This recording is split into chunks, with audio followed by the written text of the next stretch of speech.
Pernah populer dan hidup bergelimang harta, rupanya ada beberapa selebritas yang jatuh miskin dan hidup sangat memprihatinkan. Bahkan ada yang sampai mengalami depresi hingga ingin mengakhiri hidupnya. Siapa sajakah mereka? Hidup sebagai seorang selebritas memang memiliki banyak keuntungan. Selain dikenal banyak orang, mereka memiliki harta kekayaan yang membuat kehidupannya senantiasa berkecukupan dan mewah. Contohnya, beberapa selebritas berikut ini yang sinarnya kini makin meredup dan bahkan jatuh miskin. Kehidupan mereka pun kian jauh dari pemberitaan dan memprihatinkan sampai ada yang didatangi oleh petugas dinas sosial untuk diberi pertolongan. Siapa saja selebritis tersebut? Namun sebelum lanjut mohon dukung channel ini agar terus berkembang dengan cara subscribe dan aktifkan notifikasinya.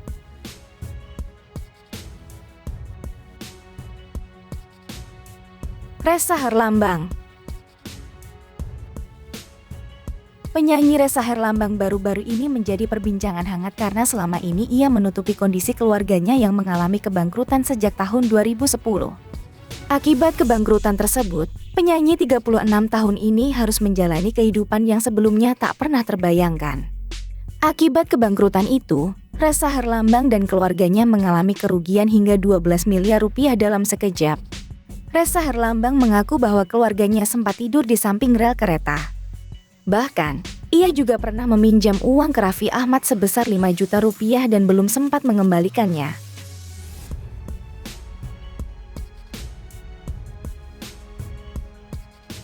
Yati Surahman. Artis Indonesia yang bangkrut di urutan kedua adalah Yati Surahman yang merupakan aktris lahir pada 8 Agustus 1957 yang merupakan aktris senior yang cukup berprestasi di bidangnya. Yati Surahman berprestasi dalam bidang dunia akting di masanya, bahkan menerima penghargaan sebagai aktris terbaik dalam Festival Film Asia Pasifik pada tahun 1980 karena perannya dalam film Perawan Desa. Yati Surahman juga terlihat mendalami puluhan film dan sinetron yang sangat digandrungi oleh penonton pada masa itu yang membuat masa itu menjadi masa kejayaan Yati Surahman.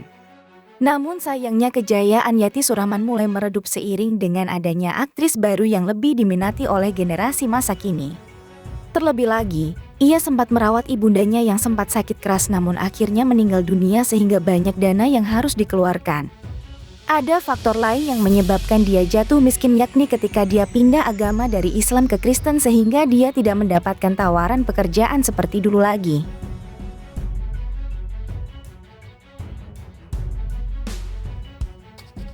Chinthiara Alona. Sudah jatuh tertimpa tangga. Chinthiara Alona menimpa rentetan nasib buruk dalam waktu beberapa bulan. Prahara dimulai saat hotel miliknya yang berada di kota Tangerang disita pihak Polda Metro Jaya pada 16 Maret 2021. Saat itu polisi mendapati praktek prostitusi di bawah umur di hotel milik Chinthiara Alona dengan dalih mencari cuan untuk menutupi operasional di tengah pandemi. Hal itu membuat Chinthiara tak pilih-pilih siapa yang menyewa kamar hotelnya. Namun, itu justru jadi bumerang. Ia harus menanggung semuanya dan meringkuk selama 10 bulan di hotel pesakitan. Setelah bebas dari penjara, Chinthiara lagi-lagi dapat musibah usai barang berharga di rumahnya raib di gondol mantan pengacara serta kekasih adiknya. Tidak ada yang tertinggal, semuanya hilang tak berbekas. Akibatnya, ia pun sempat tinggal di kos-kosan beberapa waktu lalu. Dallas Pratama. Masih segar diingatan dengan sinetron Serigala Terakhir. Ya, sinetron ini berhasil membuat nama Dallas Pratama melejit. Sayang, karirnya di dunia hiburan tak bertahan lama. Bahkan, Dallas ditimpa musibah karena mengalami koma akibat pembuluh darahnya pecah. Setelah sembuh dari penyakitnya, Dallas menyambung hidup menjadi sopir taksi online. Roro Fitria.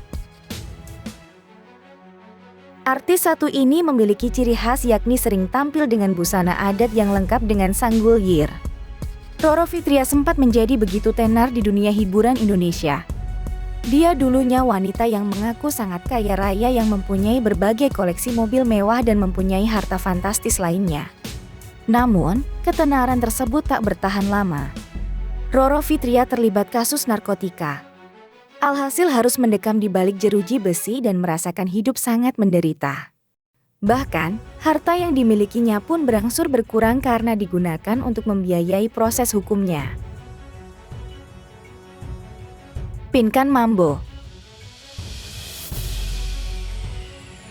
Penyanyi yang dulunya tergabung dalam grup duo Ratu bersama Maya Estianty ini pernah merasakan ketenaran pada tahun 2001. Salah satu lewat single hitsnya kala itu yang berjudul Kekasih Yang Tak Dianggap, Kau Untuk Saat Ini. Kini dirinya sudah jarang lagi terlihat di layar kaca. Baru-baru ini, ia banyak menjadi bahan pembicaraan publik sejak aksinya menjual seluruh barang bekas miliknya melalui Instagram pribadinya. Dia mengaku bahwa barang-barang yang dijual tidak mencapai setengah harga belinya. Tentu saja hal ini membuat netizen berspekulasi bahwa Pinkan sedang mengalami masalah ekonomi dan sudah jatuh miskin.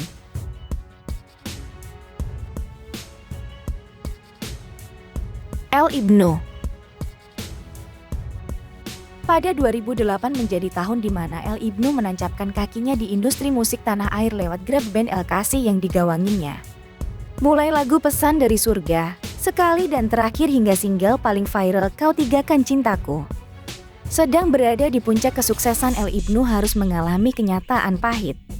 Pada tahun 2015 saat di Maroko ia terserang stroke yang membuat tubuhnya makin hari makin kurus. Bahkan untuk bergerak pun terpaksa menggunakan bantuan kursi roda. Karirnya tenggelam. Job pun hilang dari genggaman. Bahkan El Ibnu digugat cerai oleh sang istri di tengah kondisi kesehatannya yang tidak baik.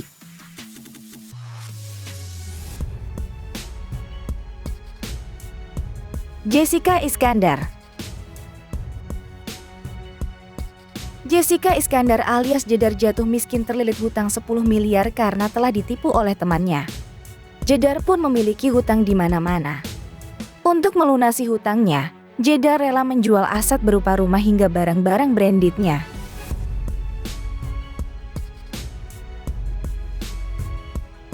Tessy Sri Mulat. Tessy Sri Mulat sempat berjaya sebagai salah satu komedian ternama Indonesia yang tergabung dalam grup komedi Sri Mulat. Namun, pria bernama Kabul Basuki ini harus mengalami masa sulit lantaran ia terlibat dalam penyalahgunaan narkoba.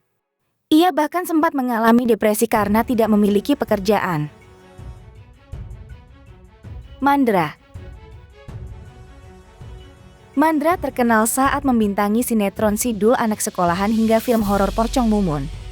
Namun, kejayaan yang diraihnya ludes di usia tua. Pada tahun 2015, Mandra yang kala itu menjabat sebagai Direktur Utama PT Viandra Production terjerat kasus korupsi karena terbukti melakukan penggelembungan harga 3 paket program siar dari PT Viandra Production untuk disiarkan di TVRI. Akibatnya ia harus mendekam di penjara dan beberapa film garapannya batal diproduksi bahkan membuat Mandra menuai utang di mana-mana. Setelah 1 tahun menjalani hidup di Hotel Prodeo, Mandra terpaksa pulang ke kampung halaman di Sukabumi dan beralih profesi menjadi peternak. Kini dengan segenap harapan yang ada, Mandra berusaha menata hidupnya kembali. Film Pocong Mumun yang rilis September lalu menjadi batu loncatan Mandra untuk kembali ke titik tertinggi.